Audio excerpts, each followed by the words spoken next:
नमस्कार दर्शकों, स्वागत है आपका हमारे YouTube channel next nine special में। दर्शकों, हम रोजाना की तरह आपके लिए नई जानकारी लेकर आते हैं, नई चर्चा लेकर आते हैं। नई चर्चा हमारी धार्मिक चर्चा रहती है। दर्शकों, आज की हमारी चर्चा महाभारत से संबंधित है और महाभारत से जुड़ी हुई है। महाभारत के वो 5 रहस्य जो शायद ही आप लोगों को पता हो। दर्शकों, पता तो आप सभी को होंगे, लेकिन बहुत कम लोगों ने सुने होंगे। जी हाँ दर्शकों, वो 5 रहस्य कौन से हैं जो महाभारत के बहुत ही ज्यादा मनोरंजित माने जाते हैं और कह सकते हैं कि ये बहुत ही चौंकाने वाले रहस्य थे। जी हाँ दर्शकों, महाभारत के कौन से वो 5 रहस्य हैं, आज हमारी चर्चा इस विषय पर रहेगी। लेकिन उससे पहले मैं आपसे निवेदन करना चाहूंगा कि अगर आप हमारे चैनल के लिए नए हैं तो कृपया करके आप हमारे चैनल को सब्सक्राइब कर लीजिए और बेल आइकन जरूर दबा दीजिए। तो दर्शकों, शुरुआत करते हैं आज के विषय की चर्चा की। जी हाँ दर्शकों, तो महाभारत का पहला रहस्य। जी हाँ दर्शकों, महाभारत का जो युद्ध हुआ था, उस युद्ध में सैकड़ों हजारों की तादाद में योद्धा मारे गए थे। हजारों योद्धा, जिन योद्धाओं को जो योद्धा अपने आप में ही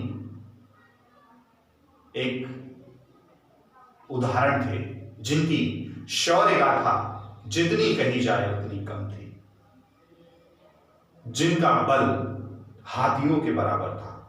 जी हाँ दर्शकों, कई ऐसे महाभारत में योद्धा हुए हैं जिनका बल हाथियों के बराबर था।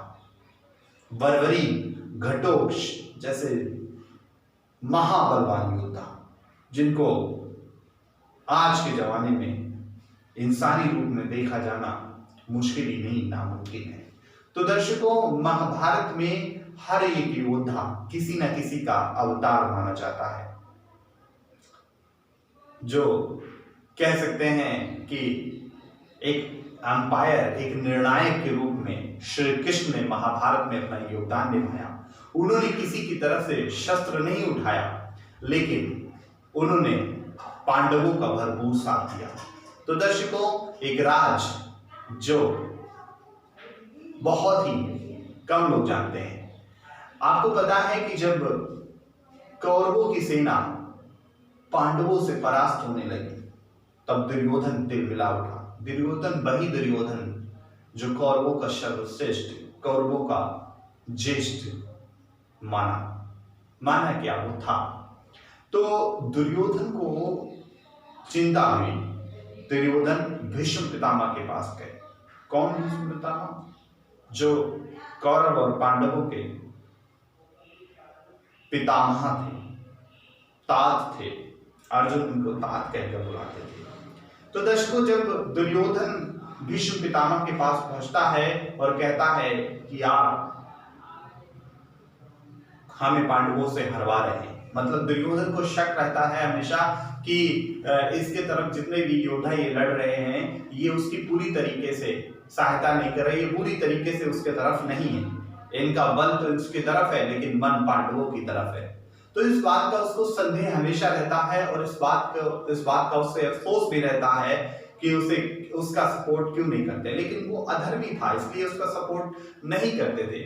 तो फिर उसने भीष्म पितामह से कहा कि हमें कल युद्ध जीतना है। इस बात पर भीष्म पितामह को क्रोध आ गया और भीष्म पितामह ने 5 सोने के तीर निकाले और कहा, इन 5 सोने के तीरों से कल मैं 5 पांडवों को परास्त कर मिट्टी में मिला दूंगा। दर्शकों, दुर्योधन को संदेह हुआ, दुर्योधन को शक हो गया, दुर्योधन विश्वास ही नहीं हुआ कि भीष्म पितामह अभी तो गुस्से में है, लेकिन ये करेंगे नहीं ऐसा।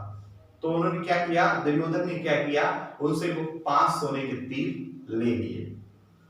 और इधर श्री कृष्ण, इन्होंने क्या किया, श्री कृष्ण ने अर्जुन को उनका एक वचन याद दिलाया कि उन्होंने एक बार दुर्योधन की जान बचाई थी और दुर्योधन ने उसको वचन दिया था, अर्जुन को वचन दिया था कि वो जीवन में, लाइफ टाइम में कभी भी एक बार जो भी चीज अपनी क्या कह सकते हैं, अपने प्राण मांग सकता है। तो श्री कृष्ण ने उनको याद दिलाया। तो श्री कृष्ण तो थे ही पांडवों के साथ, उनको तो वो तो भगवान थे, उनको सब पता था। तो उन्होंने कह दिया कि जाओ अर्जुन और दुर्योधन के पास जाओ और वो 5 सोने के तीर लेकर आओ और अपना दुर्योधन को वो वचन याद दिलाना। तो अर्जुन गए और दुर्योधन के पास गए। दुर्योधन तो क्षत्रिय था, दुर्योधन अपना क्षत्रिय धर्म उसने निभाया, उसने वो 5 तीर अर्जुन को दे दिए। तो इस तरीके से एक ऐसा रहस्य था जो बहुत कम लोगों को पता था, क्योंकि महाभारत काल का ये रहस्य कई किताबों में नहीं बताया गया है, कई जो कहानियां चलती हैं, जो टीवी पर, जो स्क्रीन पर कहानियां आती हैं, उनमें नहीं बताया जाता। लेकिन तब अर्जुन को 5 तीर लेकर आए और इस तरीके से उस समय पांडवों की जान, 5 पांडवों की जान बच गई, क्योंकि भीष्म पितामह बहुत ही बलशाली थे। उनके पास ब्रह्मास्त्र से लेकर कई ऐसे अस्त्र थे जिसको अगर वो उपयोग कर लेते तो एक ही दिन में उन अस्त्रों से पांडवों का सर्वनाश कर सकते थे। लेकिन उन्होंने ऐसा नहीं किया, उन्होंने धर्म का पालन किया। दूसरा सबसे बड़ा महाभारत में जो पाप हुआ था वो था अभिमन्यु के साथ। कहते हैं कि जब अभिमन्यु गर्भ में था, अभिमन्यु जब गर्भ में था तो उस समय क्या हुआ कि अभिमन्यु जब गर्भ में था तो अभिमन्यु ने अपनी माता के पेट में चक्रव्यूह तोड़ने की, चक्रव्यूह में घुसने की पूरी कहानी सुनी थी, लेकिन उसको तोड़ते कैसे हैं वो नहीं सुन पाई। क्योंकि क्या था कि जब अर्जुन कहानी सुना रहे थे तब उनकी पत्नी उन्होंने वो सो गई थी। तो अभिमन्यु ने पूरा चक्रव्यूह के कैसे उसको, उसमें घुसना तो उसमें सीख लिया, लेकिन उसको तोड़ा कैसे जाए, उसमें निकला, उसके बाहर कैसे आया जाए, इस चीज को नहीं सीख पाया। एक बार सभी द्रोणाचार्य और भीष्म पितामह, दुर्योधन और कर्ण ने पूरा बनाया, चक्रव्यूह बनाया और उस चक्रव्यूह में पांडवों को मारने का प्लान बनाया।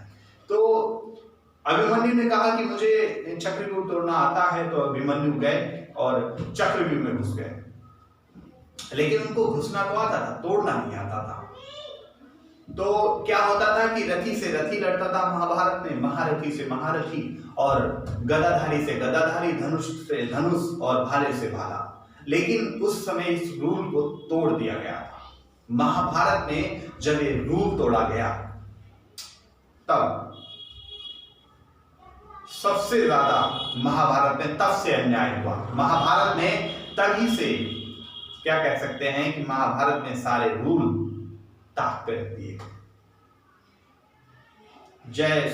जयद्रथ जो था वो बहनोई था दुर्योधन का। जयद्रथ ने मिलकर कर्ण और दुर्योधन इन सब ने मिलकर अभिमन्यु को अकेले घेर लिया।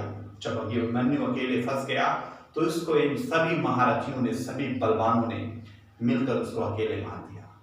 और जब वो तड़प रहा था तब उसको बचाने के लिए कोई नहीं आ पाया। दर्शकों, तब अर्जुन ने ये प्रण लिया था कि वो अगर जयद्रथ का सर नहीं काट देंगे तब तक वो, अगर उन्होंने सूर्योदय से पहले जयद्रथ का सर नहीं काट दिया, जयद्रथ को मिट्टी में नहीं मिला दिया, तब वो अपने आप को स्वयं अग्नि में जला लेंगे,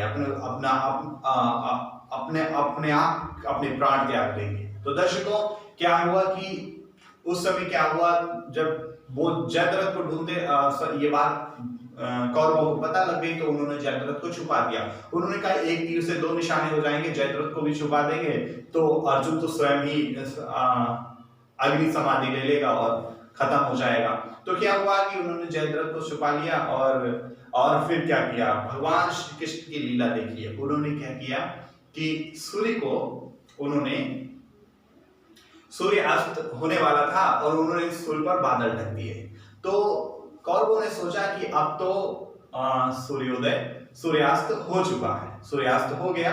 तो फिर सभी हंसते हुए, अट्टहास करते हुए निकल आए कि अर्जुन समाधि लो, अग्नि समाधि लो।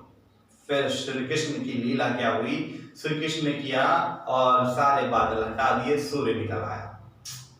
वहीं अर्जुन ने चढ़ाई अपनी प्रत्यंचा पे तीर और जयद्रथ का सर धड़ से अलग कर दिया। तो दर्शकों, ये भी एक राज था जो श्री कृष्ण ने खेला था। उस समय कैसे उन्होंने क्या किया था। तो ये एक दूसरा राज था। अगला राज क्या है, आइए उस पर चर्चा करते हैं।